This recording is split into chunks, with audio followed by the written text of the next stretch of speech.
Kwento po natin ngayon ay nangyari sa magandang isla ng Island Garden City of Samal.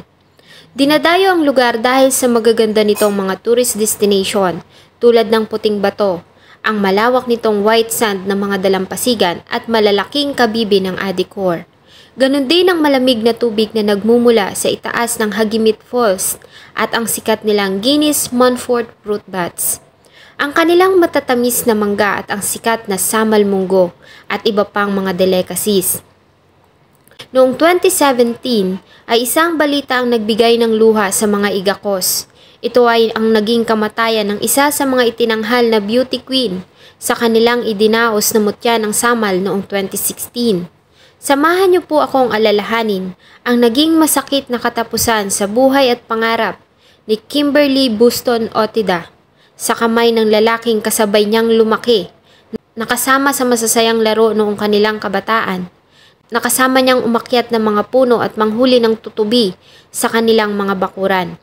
Ito ay kwento ng labis na pagnanasa at obsesyon.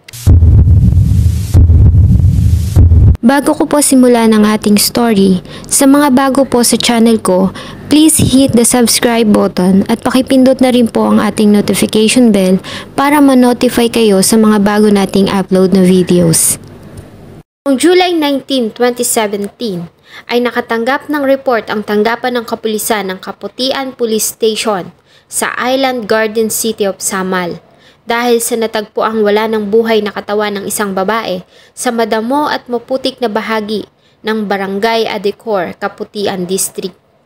Ang biktima ay kinilalang ang 19 anyos na dalaga na si Kimberly Buston Otida. Ito ay nasa ikatlong taon niya na sa University of Southeastern Philippines Mental Campus at kumukuha ng kursong Bachelor of Science in Community Development. Ang dalaga ay nasa kalunos-lunos na kalagayan. Nakatali ang kamay at paa nito at may nakatali pang tuwalya sa kanyang liig. Ayon sa report, si Kimberly ay huling nakitang buhay ng umaga ng nasabing araw. Papunta ito sa kanilang tindahan, 1 kilometro lamang ang layo mula sa kanilang tinitirhan. Subalit lumipas ang oras ay hindi na ito nakauwi ng kanilang bahay. Nang bandang alas 11 ng tanghali, ay natagpuan ang wala na nitong buhay na katawan. Si Kimberly ay isang maganda, matalino at responsableng anak ayon sa kanyang mga magulang. Mataas ang pangarap nito sa buhay at talaga namang mahusay ito sa klase. Sa katunayan, ay nagtapos ito bilang valedictorian noong high school. Bukod sa kanyang talino, ay hilig din ito ang kumanta gamit ang kanyang gitara. Palagi din itong sumasali sa mga beauty pageant sa kanilang lugar. Sa katunayan ay isa ito sa mga kandidata ng Mutya ng Samal noong 2016 kung saan ay nakuha nito ang pang-4 na korona. Ang kanyang mga napapanalunang papremyo ay kanyang ibinibigay sa ina para magamit sa kanyang pag-aaral. Sa kanilang isinagawang initial investigation ay may mga tao sila na inimbitahan para sa ilang mga katanungan. Isa na dito ang 20 anyos na kapitbahay ng biktima na si Elvin Juna. Sa kanilang ginawang pagtatanong dito ay napansin na nila ang kakaiba sa mga kilos nito. Hindi kasi ito mapakali at nanginginig ang katawan.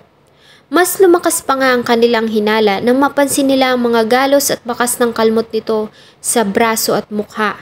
Subalit itinanggi nito ang aligasyon at sinabi na ang mga nasabing sugat ay nakuha niya sanhi ng pagkakadapa. Matapos ang ginawang interrogation ay kanila din itong pinakawalan dahil sa kawalan ng sapat na ebidensya na magtuturo dito sa krimen. Hanggang sa makakuha sila ng sapat na ebidensya nang matagpuan ng isang kulay dilaw na jacket na ayon sa mga witness ay pagmamay-ari ni Elvin Juna. Malapit sa pinangyarihan ng krimen. Kaya naman ay agad na inaresto ito ng kapulisan nang ganap na alas 10 ng umaga kinabukasan, July 20, 2017. At dito ay inamin nito ang ginawang karumal-dumal na pagpatay sa dalaga. Ayon sa kanya ay kababata at matalik niyang kaibigan si Kimberly.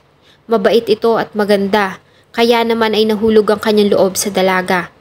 Matagal na niya umano itong nililigawan, ngunit lagi siya nitong tinatanggihan. Napag-alaman din nila na may mga record ito sa lugar na gumagamit ito ng illegal at napabilang din ito sa mga listahan ng tukhang surrendery doon.